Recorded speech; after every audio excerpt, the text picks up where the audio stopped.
Welcome to the Business of Race podcast, where we discuss issues of race and racism, how they impact businesses, and what corporations can do to effectively address these issues to create a healthier work environment for everyone. I'm your host, Regina Newkirk-Rucci, the Director of Equity for 90 Forward. And today, I am so excited to be joined in the conference room by Nicole, who is the Executive Director of Blue Zones, and Kristin Murray, who is the Engagement and Marketing Lead. Welcome, ladies. Hi, thanks for having us. All right, so before we get into it, and, you know, we've got a lot of stuff to talk about, my husband has been trying to get me to watch more television, which is a funny thing to say, but I tend to be a binge watcher. So I'm trying to find some binge-worthy television. So I've been watching Abbott Elementary, which is my show, takes me back to teaching. But what are some binge-worthy shows that you all would recommend that you think are worth checking out? So if you want mindless entertainment, I would recommend Love is Blind. So Love is Blind is about what? Well, it is about these couples that go on this dating show, and they are dating sight unseen. So they are in these pods, and they are dating each other over a period of time, and they decide to marry sight unseen. How do you date somebody from a pod? You're just having conversation through a wall. So people are deciding to marry each other. That's right. That's right. Mm-hmm. When all they've done is talk through a wall. That is correct. Okay. It's very chaotic. I'm very invested, specifically seasons 1, 3, 4, and 6. So there's multiple seasons. Wow, I'm really behind the time. Yes. Okay. All right. My mind's a little blown by that. The whole time you never see this person. You don't see them until you decide to marry them. So the man gets down on one knee in the pod and is like, Regina, will you marry me? And you decide to say yes. And then the reveal happens. And then you go on a honeymoon. And then you move in with each other. And then you decide if you're going to say yes at the altar. So you haven't experienced anything correct. With this person? 100%. They could be lying to you. They could be lying. I mean, granted, I do appreciate not putting emphasis on the physical appearance, even though that's still a thing. Yep. Right? But you don't know any habits. You don't know what you all like to do together. That's right. You've never seen them, like, eat a meal. You don't know how they chew. Like, correct. Yes. And you're deciding to marry them. That's right. Oh, okay. I feel like I'd probably be yelling at the TV if I do it quite a bit. I'm like, what are we doing here, people? I'm like, did you not hear him? He's a walking red flag. It's very wild. All right. I may have to watch an episode or two and get back to you. Should. All right, and you, Kristin, what do you recommend? So I'm a little bit scared of that. That's like it's like Married at First Sight, but worse, because then you like at least talk to them a little bit, and that's even more terrifying. I'd rather just not know who you are at all. So for me, I liked Live to 100: Secrets of the Blue Zones. That's my binge watch television. I have a very difficult time with watching something that's multiple seasons because I don't have the ability. I'm one of the people who will like stay up till 3 a.m. and then like be really rough the next day. So I like to do something that's short and concise. And you're getting good advice on obviously clearly how to live to 100. Are you doing the things that some of them I'm doing, and I'm very excited about those. So like the 80% rule is one of the ones that I'm living by now. Trying that out. And what is the 80% rule? So in Okinawa, Japan, there's a concept called harahachibu where you eat until you're about 80% full. And so I come from like a house where you ate everything on your plate. Like there was none of this. Right. And so this is like a new thing that I'm practicing and trying out. And my body's actually a lot happier. So it's kind of gnarly to go on the journey, but I'm down. You know what's interesting? So I have that same clean your plate that was hammered into me right as a kid. And so I was talking with my nutritionist, and she said, take your plate, like make your plate, and then get a smaller plate. Yes. And then use that as your serving plate. Mm-hmm. And then just get a little bit I love that. until you're full. And I was like, that just sounds like an extra plate to wash. That's really, but when I did it, I said, you know what? It really is, because the plate that's in front of me is the plate that needs to be empty. And now I don't feel like my mama's going to like reach across states and snatch me up. Mm-hmm. And then I don't wind up overeating when I do that. So I was like, okay, that's not a bad little tip there. Okay. Yeah. And I mean, it's one of those things, like you said, we all grew up with that. Mm-hmm. So it's like, how do I reprogram? And right. It sounds like you are. So well, and it's, just a little healthy mind tricks. Yeah. So simple, right? So simple. Just a smaller plate. Like, who would have thought? Just a smaller plate, and it's empty, and you just. Mm-hmm. And then if you have extras on the serving plate, right? Mm-hmm. It's not a big deal, right? Because then I'm wrapping that up and I'm putting it in the refrigerator. That's right. She also told me to do that at restaurants. Ask for an additional plate. Well, we are working with restaurants locally, and one of the things that we work with restaurants are those smaller portions, and or giving a takeaway box right when you sit down. Mm-hmm. There's nothing worse than having this large plate of delicious food and feeling like I can't take it with me. Mm-hmm. So even just that simple Jedi mind trick of, okay, I've got this box already here. I can put some of that away, and or working with restaurants to offer half-sized portions or lunch-sized portions throughout the day. Mm-hmm. That makes a big difference. It does. It really does. So that's good to know. Okay. Yeah. Well, it sounds like we're transitioning right into our topic, so let's go. All right. So if we are looking at health through an equity lens, we'll get to what blue zones are in just a minute and what you all do. But when we think about health in our communities, what kinds of health disparities are we seeing? And then generally, how would you say, like, as far as the health of our community, what's our standing right now? I mean, I know we've got physical health, we've got mental health, we've got a lot of things to consider. So when we look at, let's look at Jacksonville, since that's where we are. What kinds of things are you all seeing, and what kinds of things should we be paying attention to as community members? Sure. So we actually work with Gallup to do some data polling on a year-by-year basis to understand that landscape of health, right? And so Gallup works with us on 5 areas. So it's called the Wellbeing Index. So that's the whole title. But it's career, social, financial, physical, and community. Okay, so the totality of life. The totality of life, that's right. And so as it stands, well, there was just a report that came out this week, the World Happiness Report, and the United States is knocked out of the top 20. So well-being overall, holistically, no matter how you slice it, is down. Mm-hmm.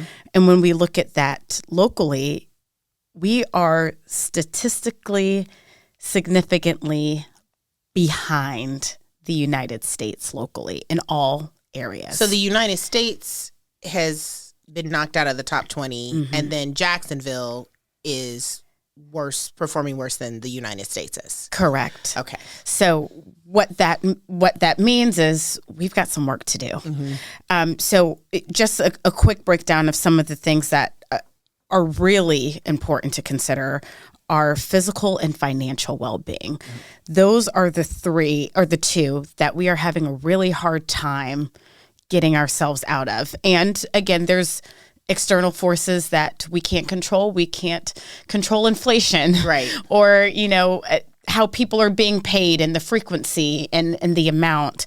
But we also know that there are key things that matter when we're talking about these two. And so I'll start with financial. Financial is not just about income. It's about the lessons and the relationships that we have around finances. I'll use myself as an example. Raised by a single mom, didn't have a ton of money coming in, but that woman paid herself first. Mm-hmm. That was a lesson that I learned early. Pay yourself first, pay the church, and then you take care of everything else. Mm-hmm.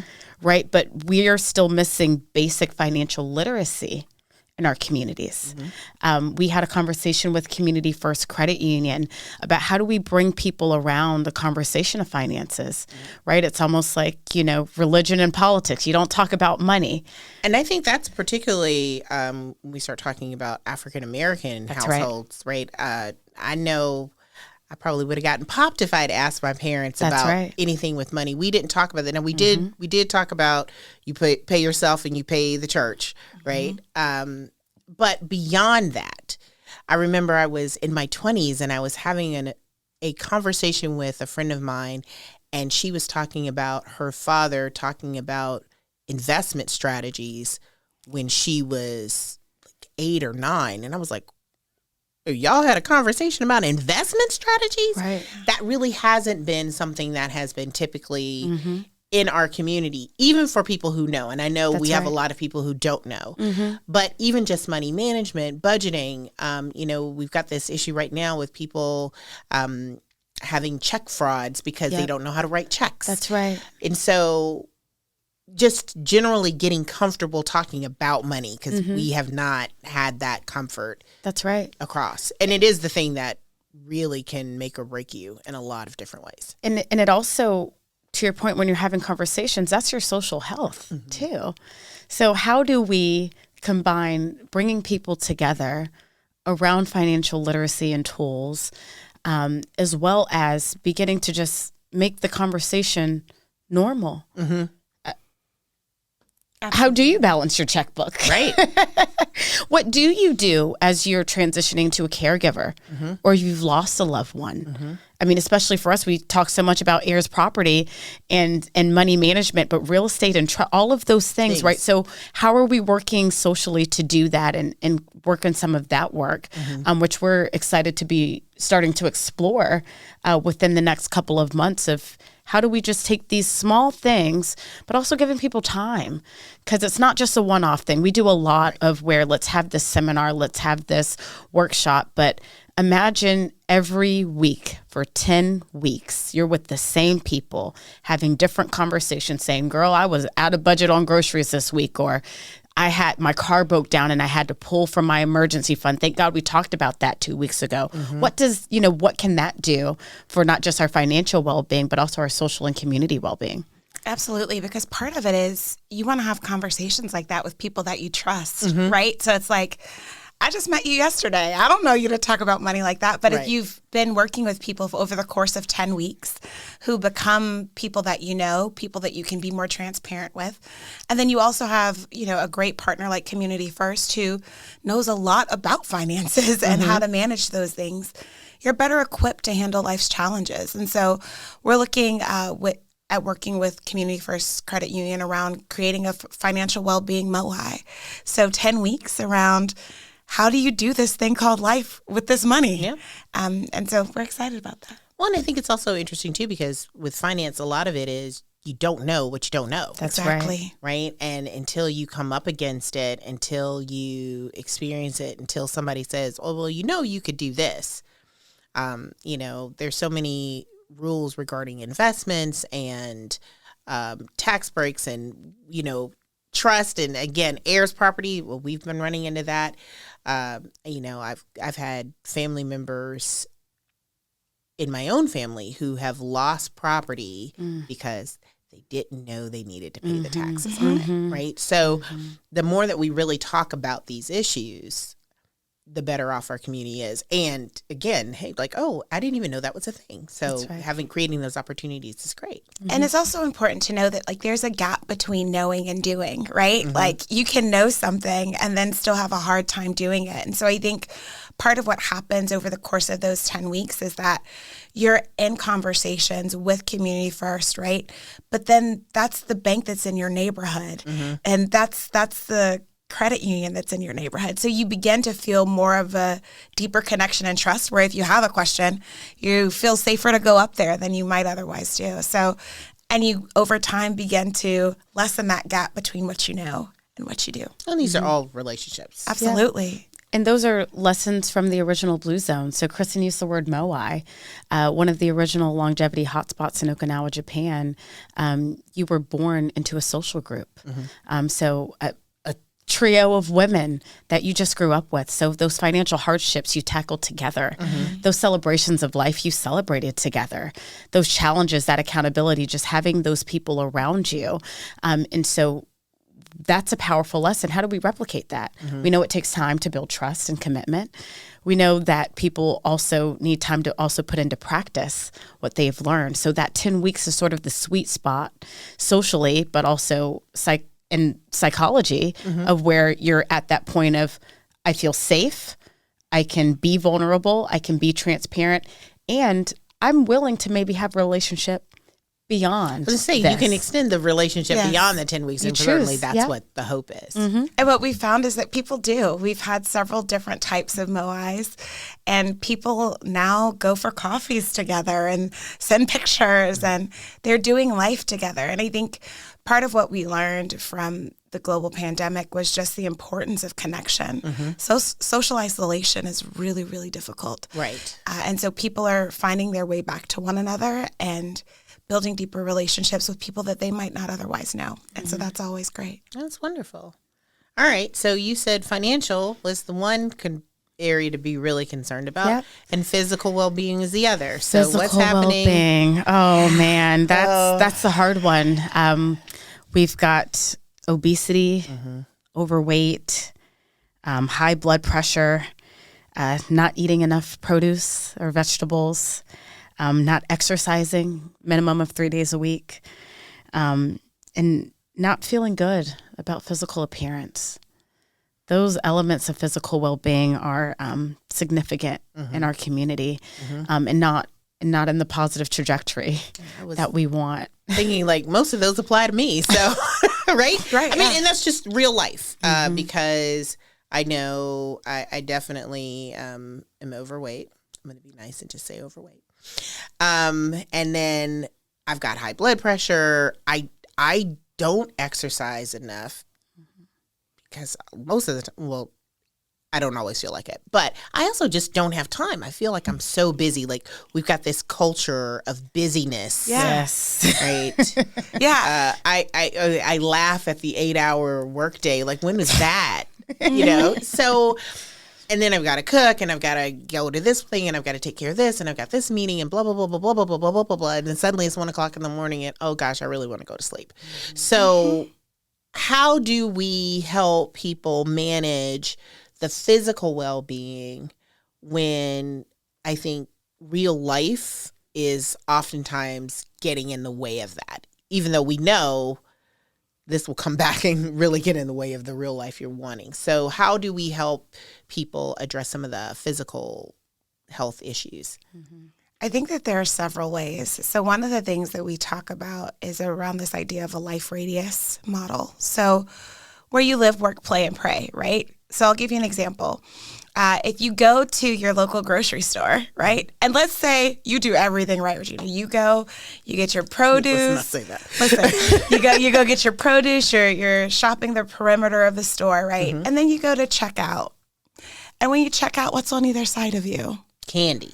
Right. Candy, chips, sodas, right? So now all of a sudden the choice that you were going to make has been railroaded because you need a snack and you get a bag of chips, right? So the healthy choice isn't easy for you. And so that's part of what we do is we're looking at places and saying, how can we make healthy choices easier and more accessible? Even if that's in your workplace, like you're working a lot. You spend more time at work sometimes than you do at home.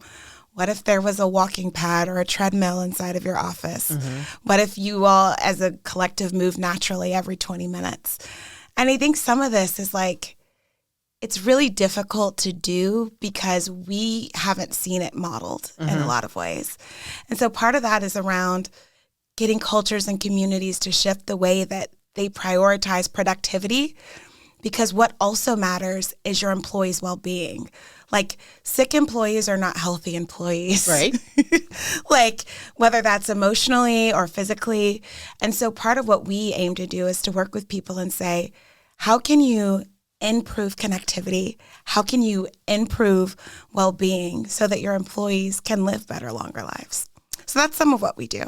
But there's also pieces that are practical as well. Like, it's easy to say go to a grocery store, but if there's not a grocery store where you can get fresh produce, that's not a possibility for you. And so we're working with different local corner stores to really answer the question, how can we work with local growers and enhance our food system so that you can get a piece of broccoli in your neighborhood if you live in a food desert? So those are some of the things we're looking at. Yeah, and I would also add, and I am a culprit of this, is what does your grab and go look like?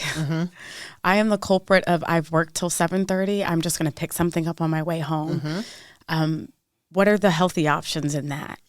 Right. So we talked about restaurants. Maybe I get a lunch-sized portion of one Foxy Lady's, soul bowl vegan thing, and I know that it's all set and good to go. So we're really looking at those places and spaces, while also acknowledging that like there's very real things happening externally that we cannot control. The economy is bananas, and people are getting hurt day in and day out. And we have a city that was designed in a way that doesn't always give access in the most equitable way. So we know that there are very real challenges that if only we had a time machine, we could go back and say, do not put 95 right through this neighborhood. So I think it's a lot of that, and acknowledging that I can't expect someone to go walk 3 times a day for 30 minutes if they don't feel safe.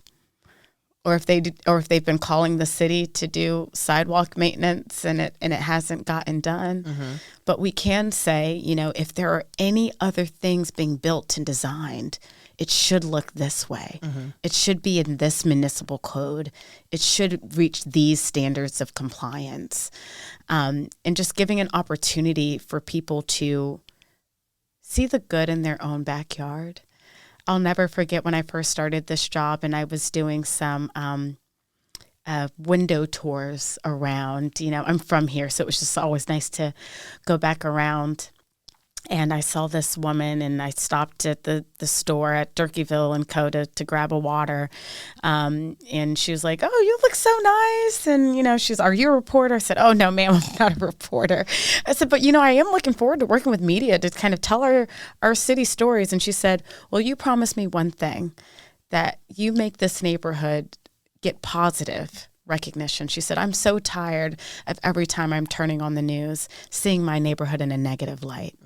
And that has stayed with me because we talk so much about what we lack or what the challenges are, but there are very incredible assets in these communities. Always. And how are we not finding the assets? And I think that's our pride in Blue Zones, is coming from that asset-based approach of, we know what's not there, but what is? What has existed in spite of? And what can we continue to water to grow and improve that has already withstood so many other external challenges? And that's through the power of media, but also the power of connection and the power of programming and the power of saying, Durkeeville and Co., we want you to be an approved grocery store, Blue Zones grocery store. So we're going to work with you, not just to do that, but to exceed that and be a transformative pillar, not just in nutrition, but in social connectivity and community well-being, all of that over these next years. So we're really looking at this work in a transformative design process. And that has been really, really fun. Well, so we've sort of jumped into some of the things you all are doing, but we haven't really talked about who you are or what Blue Zones actually are. So why don't we back up a little bit and then say, what are Blue Zones? And then what is this Blue Zone project? Sure thing. So Blue Zones are the places across the world where people are living in large concentrations to 100 years plus. Like, we're talking 3 times what you would see anywhere else. Those places are Okinawa, Japan, Sardinia, Italy, Icaria, Greece, Loma Linda, California, and the Nicoya Peninsula in Costa Rica. So we're seeing people live to 100 years plus. We call them centenarians. And so the question was, how?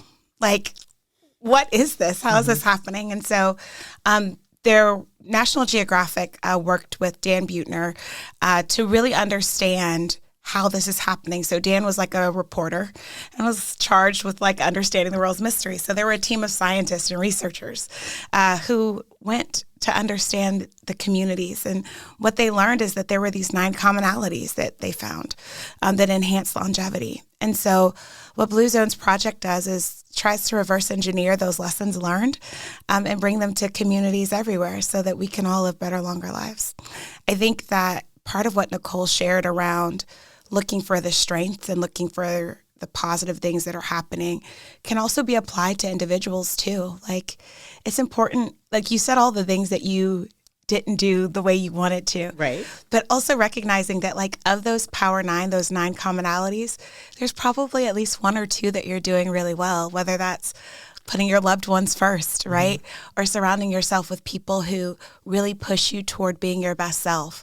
All of those are things that enhance your longevity. So I think it's also important to consider what you're doing well and what you can continue to do well. Asset-based mindset, Yeah, right? of course. Yeah, all right, I love it. Okay, so that's what Blue Zones are. What's happening with the Blue Zones Project in Jacksonville? Because you all just named a whole bunch of stuff. You're talking, working with restaurants, working with Community First Bank, getting people together to really address these challenge areas. So what is the totality? Because that was a whole list that you gave before. That's a lot of different stuff. So what's happening with Blue Zones? Yeah, so wow, it feels like so much in such a short amount of time. But Blue Zones Project in 2022 really launched and said, we're here. So alongside Baptist Health, Brooks Rehabilitation, the City of Jacksonville, Community First Credit Union, the Jacksonville Jaguars, Jacksonville University, Jesse Ball DuPont Fund, UF Health, Mayo Clinic, and United Way of Northeast Florida. And Florida Blue too. And Florida Blue as well. They all locked arms and said, this Blue Zones Project is going to move the needle on well-being. And so I said that we work with Gallup. That's what we mean. We mean to say we are looking at where we are by the numbers, and we need to move that. The goal would be to be statistically significant in the green, but we know that we've got to take it year by year and understand over that well-being index where we need to go, right? And so that launched in June of 2022. We started building our team in August of 2022 and understanding the lay of the land and our scope of work. And so that scope of work led to 5 specific zip codes of 06, 08, 09, 10, and 44. And what I also want to add is that these are not just zip codes that were chosen because of the opportunity and or the challenges. There are the most churches in Jacksonville in 32209. When Gallup did their well-being survey about optimism and a life well lived over the next 10 years, 08 had the highest level of optimism. So this was not just challenges, it was also unique assets and strength and as well as where the work was being done already. We are not here to dilute anybody's work, really to lock arms. We knew that Lift Jacks was doing incredible work out east, right? We knew that there were specific investments being made alongside the Emerald Trail and connecting these neighborhoods. So we knew that there was a unique opportunity to really utilize our scope of work to the best of our ability.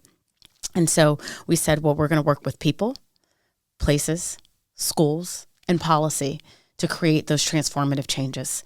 And so we spent a lot of time learning, not just learning this community, but learning why things come and go. So we worked closely with Mickey Brown of like, tell us why things have failed. Tell us why things have succeeded. Because we need to understand the lay of the land before we jump. And so on June 3rd of 2023, we had a big party, a big kickoff party at the fairgrounds to say, this is what we're doing. And we don't know what we don't know, but come alongside us and we're going to figure it out together. And since then, that's what we've been doing. So Kristin is leading our people work, working with individuals, faith-based organizations, civic and social organizations to say, how do we lock arms, connect, and amplify, and even the media as well. And we've got Brittany that is leading our places work, our restaurants, our grocery stores. She's worked with One Foxy Lady, Crave Vegan, Phoenix Eatery. She's working with Deb's grocery store and in Durkeeville and Co. and Premier Meats, as well as work sites such as Baptist Health and Mayo Clinic that are on their respective journeys. And then schools really looking at the whole child. Our students and young people are spending as much time in schools as we are at work. So how are we looking at their experience in that environment? And then beyond that, what does youth voice and engagement look like in our community? And in policy, led by Marlo Zarka, is our built environment. How are we building and constructing our city, and what does that mean? Our food systems, connecting growers and producers, as well as tobacco and alcohol policy. So alongside those 4 sectors, we've really said this is what needs to happen. And then our goal, myself and our operations team, is to say, how do we strengthen that to make sure that this team has what they need to be successful in community and continue to build those bridges and alliances and those pieces of fabric that ultimately quilt together for a better and healthier and happier Jacksonville. Okay, so again, that there's so much and so many opportunities. I really love the approach. This podcast, we really try to focus on employers. And so as opposed to closing out with the one big takeaway from our discussion, I want to do this a little differently. What would you say is the one thing, right? You've laid out all of these things and all of these areas that we need to address, that we need to improve. What would you say is the one thing, or maybe 2 things, that employers could do to help employees be healthier in any of those areas, right? So there's their career, there's financial wellness, there's physical health, there's all of these different measurement areas.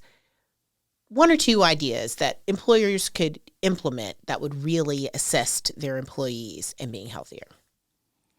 Well, I think one is the philosophy of humanity.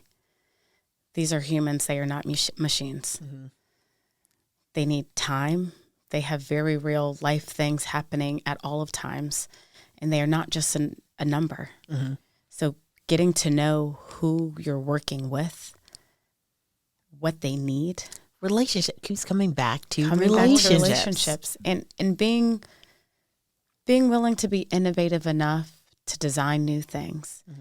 I'll tell you, I've never worked for an organization that has said, go on vacation, turn your emails and your phone off. And then if you ever do have a day at the office, go sit yourself in the Zen den and take some time. I'll never forget, Kristin went on vacation maybe last year, and she said, this was the first time people didn't call me while I was on vacation. She's a human. She needs time off. She also needs a safe space to be able to say, this ain't working, or my mental health needs to maybe take some time. Humanity, these are very real people with very real lives that exist in our community, and we need to regard it as such. It is not just your ends to a mean. It's not just this person typing in the email. It's not just this person, loading the collar on the belt of the conveyor. These are very real humans that eat, sleep, breathe, play, pray. All of those things have to be considered from an employer perspective, but also being willing and innovative to design that for them. If someone is observing Ramadan, how are we uplifting that, and how are we making sure that we are considerate and not scheduling big banquet lunches during that day, right? The humanity of it all is so important, and it's a key philosophy in my leadership. But I think if we leaned into that just a little bit more, we would be able to more readily and in time course correct some of these issues. And I want to add to that, because I think that is much easier to do with salaried full-time employees. Correct. But I think you have to 100%. really think about that for hourly and part-time employees as well, because I feel like that's the place where people really get treated like a cog in a machine. That's right. And the humanity of people is not considered. So great words of wisdom there. Kristin, you have anything you want to add? I think that all of that is important, and it has to happen through policy. So it's really great to approach people as humans and to value relationship, because that is practice.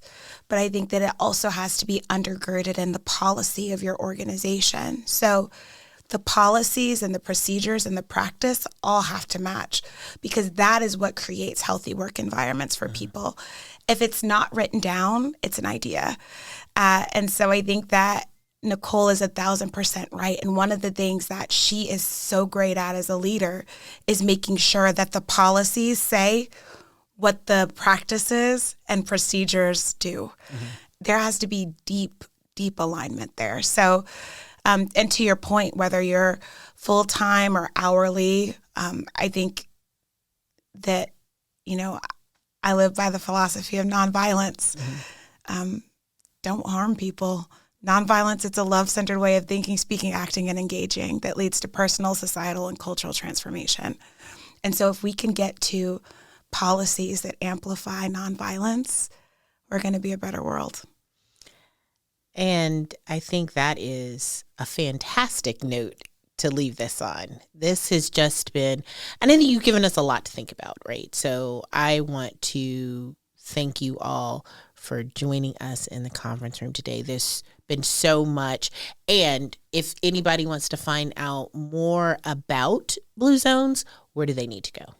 Absolutely. At BZP Jacksonville is where we are on social media. And then our website is www.bluezonesprojectjacksonville.com. Fantastic. All right, Nicole and Kristin, thank you so much for joining us in the conference room today. This has been a delight, and I look forward to improving my own health and working to being a centenarian. Love it. You're already on the way, friend. All right, and thank you for joining us as well. Be sure to click that like button. That helps us get our content to more viewers who might enjoy it. And subscribe so that you are notified when we post new content as well. Thank you so much for joining us, and we look forward to seeing you next week in the conference room. Take care.